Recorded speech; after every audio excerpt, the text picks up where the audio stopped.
Hey guys, how are you all. स्वागत है आप सभी का टॉपर्स टॉक विद अनअकैडमी के अंदर। मेरा नाम है विवेक सोनी और मैं आरपीएससी सेक्शन के अंदर इंग्लिश पढ़ाता हूँ। आज जो शख्सियत हमारे सामने मौजूद है वो है हरिराम जी।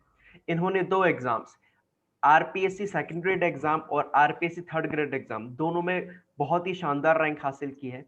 आरपीएससी सेकंड ग्रेड एग्जाम जो अभी पिछले साल ही हुआ था, उसके अंदर इन्होंने 839वीं रैंक हासिल की थी। और जो रीट की भर्ती हुई थी पहले थर्ड ग्रेड की, उसके अंदर उन्होंने 279वीं रैंक हासिल की थी। तो बहुत बहुत शुभकामनाएं हरिराम जी आपको। आइए मिलते हैं हरिराम जी से, रूबरू होते हैं इनसे, और इनका जो एक्सपीरियंस रहा एग्जाम के प्रति, कैसे इन्होंने तैयारी की, कहाँ से बिलोंग करते हैं, कैसा परिदृश्य है, पारिवारिक माहौल कैसा है पढ़ाई के प्रति, सारी बातें हम जानेंगे। तो आइए मिलते हैं हरिराम जी से। हरिराम जी अपने बारे में कुछ बताइए, और कहाँ से बिलोंग करते हैं, कैसे धन्यवाद। पढ़ाई की, सबसे सब कुछ बताइए। सबसे पहले तो विवेक जी आपका धन्यवाद कि आपने मुझे ऐसे प्लेटफॉर्म पे खड़ा किया है। मुझे बहुत खुशी है कि आप मेरे ज्ञान को आगे बढ़ाओगे।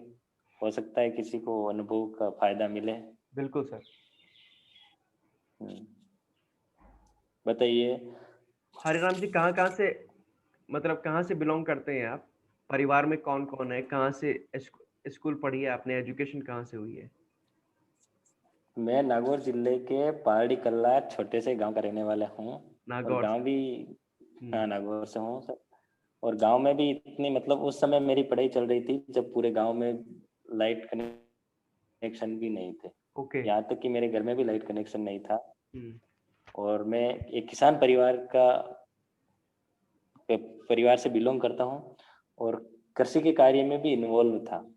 और 10th क्लास तक तो मेरी ऐसे नॉर्मल एजुकेशन हुई थी, जिसमें मुझे क्लास में भी कोई रैंक नहीं थी। जी। पास हो जाता उसे वो बहुत बड़ी खुशी होती थी मुझे। हम्म।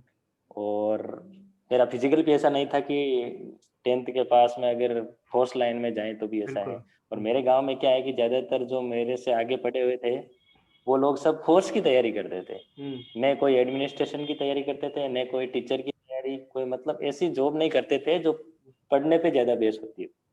केवल फिजिकल पे तैयारी करते थे। मैंने भी कोशिश करी फिजिकल बनाने की, लेकिन नहीं बन पाया। हम्म। तो फिर मेरा एक ही टारगेट हुआ कि चलो भाई, टीचर बनना है। हम्म। टीचर के बाद में आगे की देखेंगे, पहले टीचर बनना जरूरी है। हम्म। टीचर को टारगेट करके मैंने 12th क्लास में ही, मतलब इतनी छोटी उम्र में ही टीचर, अपने आप को टीचर मानते हुए अजमेर में एजुकेशन स्टार्ट कर दी मैंने। और पीजी तक मैंने अजमेर से ही एजुकेशन की। और हम्म। दिनों दिन मैंने अपने आप में इम्प्रूव किया। और 4 कंपटीशन फाइट करके आपके सामने उपस्थित हूँ। क्या बात है, ग्रेट।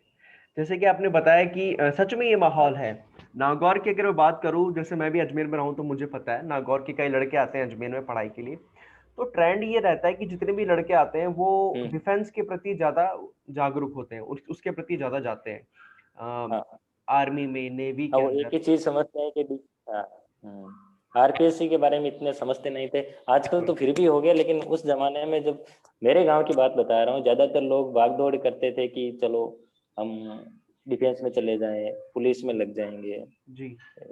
आर्मी में चले जाएंगे। हम्म। ये नहीं सोचा कि फर्स्ट ग्रेड लेक्चरर बने, स्कूल लेक्चरर में बने, हम्म। आरपीएससी को फाइट करें, रीट फाइट करें। जी। ये ऐसा मुझे माहौल नहीं था। जो एक दो वो कर रहे थे वो भी फेल हो रहे थे। तो फिर जैसे एक दो जनों ने सिलेक्शन दिया तो मुझे भी लगा कि भाई गांव में ये लोग सिलेक्शन दे रहे तो हम भी दे सकते हैं। हम्म। हम्म। हम्म। और एक ऐसा माहौल क्रिएट किया, एक मानसिक वातावरण बनाया मैंने अपने आप में कि जी। चलो जो भी सिलेबस है उस कंटेंट को कंप्लीट कर।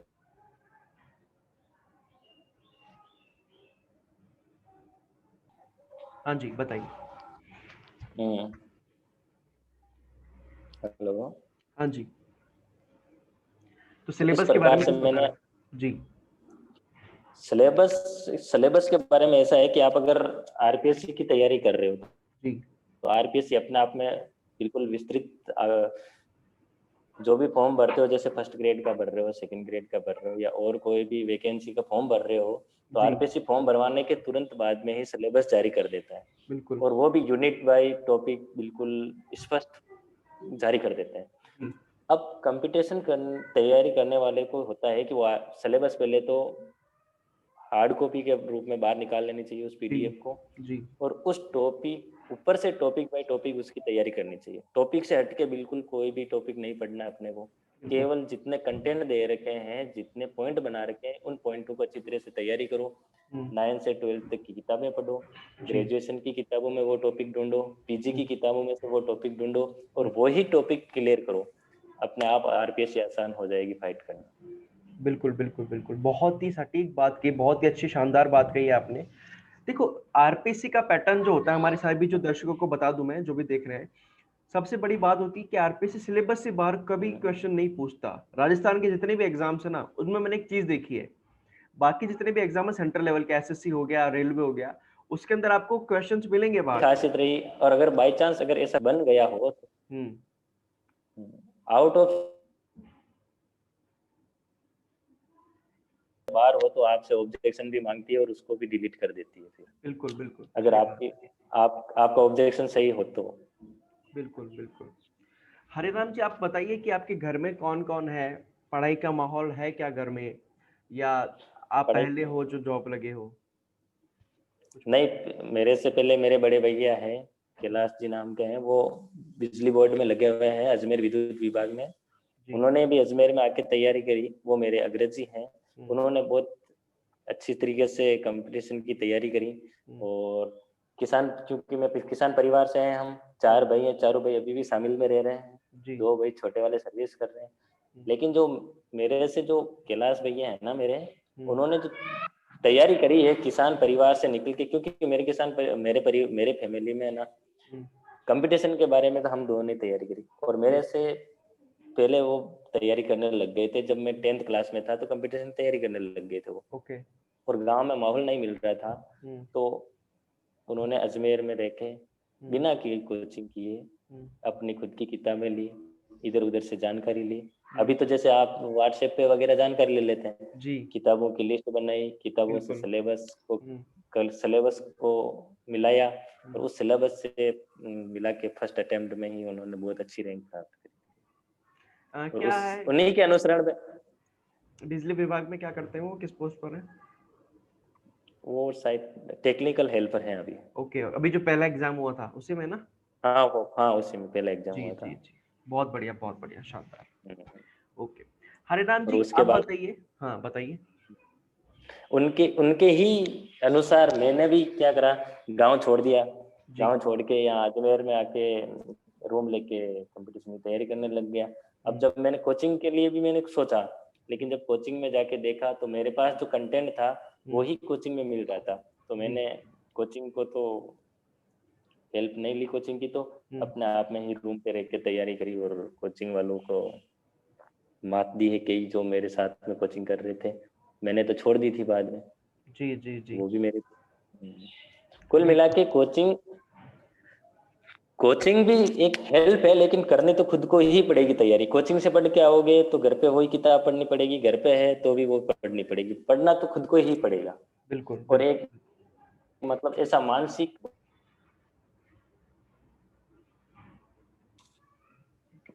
हरिराम जी मुझे बताइए कि एग्जाम के अंदर जब हम जाते हैं तो टेस्ट सीरीज की कितनी बड़ी इम्पोर्टेंस रहती है एग्जाम के अंदर, कोई भी एग्जाम हो चाहे, टेस्ट सीरीज का क्या इम्पोर्टेंस रहता है, आपने किस प्रकार से देखा इस चीज को? टेस्ट सीरीज एक मतलब अपने कंपटीशन तैयारी के एक बहुत बड़ा हिस्सा है। जी आप कंपटीशन तैयारी कर रहे हो, सिलेबस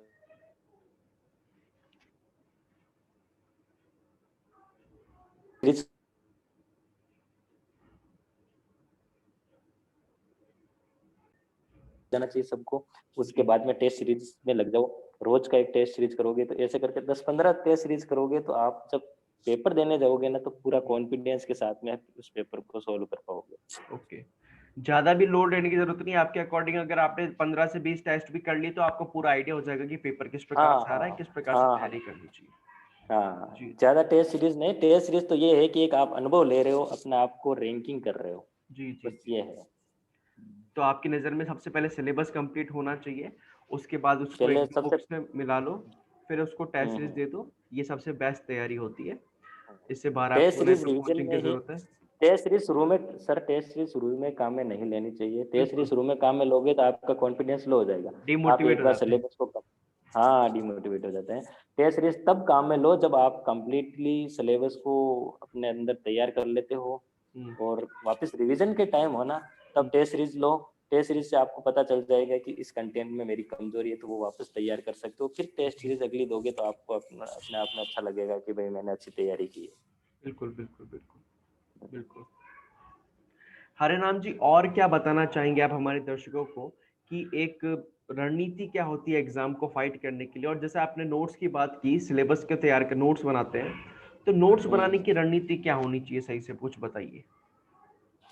नोट्स बिल्कुल जितना शॉर्ट होते हैं वो नोट्स बनाने चाहिए, जितने शॉर्ट बना सकते हो वो। और नोट्स इतने भी ऐसे भी नहीं बनाने चाहिए कि समझने वाली चीज को नोट्स नहीं बनाने चाहिए। जो याद करनी है, जो आजकल कहते हैं कि रटने वाली चीज होती है, उसका नोट्स बनाओ, उनको बार बार पढ़ो, वही वहीं तक सीमित रखो नोट्स को। जी। बाकी जो समझने की चीज है उसका नोट्स बनाने की जरूरत नहीं होती है। समझने की चीज को नोट्स बनाओगे तो फिर वो पूरी किताब बन जाएगी, वो कोई काम में नहीं रहेगा। जी जी जी। तो स्टैटिक्स है, कोई डेट्स है वगैरह है, उनको स्टेप बाय स्टेप लिखते बहुत कम पेजों में, जितने कम पेजों में आप नोट्स बनाओगे उतना ही ज्यादा हेल्पफुल रहेगा। और लास्ट के दिनों में जैसे 5-10 दिन रह गए तो वो नोट्स ही पढ़ के जाओ, आपका बहुत अच्छा पेपर जाएगा। जी जी जी, बिल्कुल बिल्कुल।